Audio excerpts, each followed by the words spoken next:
अस्सलामुअलैकुम। आज मैं आप लोगों के साथ क्रिस्पी पोटैटो बॉल्स किस तरह से बस 2 इम्पोर्टेंट इंग्रेडिएंट्स के साथ इसे 5 मिनट में फ्राई करके रेडी कर सकते हैं, इसका वीडियो शेयर कर रही हूं। तो चलिए शुरू करते हैं। क्रिस्पी पोटैटो बॉल्स बनाने के लिए हमें चाहिए 3 उबले हुए आलू यानी बॉइल्ड पोटैटोस। देखिए, इसे हम अच्छे से मैश कर लेते हैं। मैश किया हुआ आलू अब तैयार है। इस रेसिपी का जो दूसरा इंपॉर्टेंट इंग्रेडिएंट है वो है पोहा। देखिए, इसे फ्लैट एंड राइस भी कहते हैं। इसे हम मिक्सी के जार में डाल के अच्छे से ग्राइंड कर लेते हैं। ग्राइंड किया हुआ पोहा अब तैयार है। यह मैं 3 टीस्पून ले रही हूँ। इसे हम मैश किए हुए आलू में डाल देते हैं। इससे बहुत अच्छा क्रिस्पीनेस आएगा।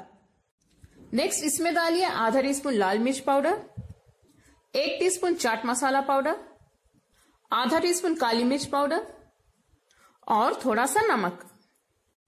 इन सभी इंग्रेडिएंट्स को हम अच्छे से मिक्स कर लेते हैं। आलू सभी इंग्रेडिएंट्स के साथ अच्छे से मिक्स हो चुका है। नेक्स्ट हम हथेली पे थोड़ा सा तेल लगा लेते हैं। तेल लगाने के बाद इसके छोटे छोटे बॉल्स बना के रेडी रख लें।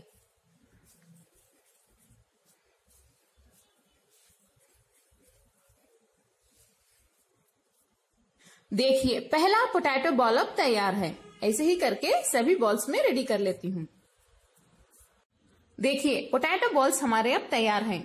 इसमें हम आराम से 20 से 25 बॉल्स बना सकते हैं। मैं आपको थोड़े से फ्राई करके दिखा देती हूँ।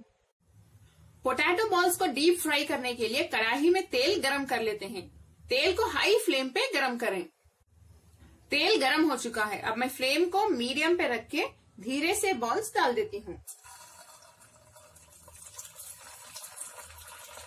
ओवरक्राउड ना करें, बैचेस में ही फ्राई करें।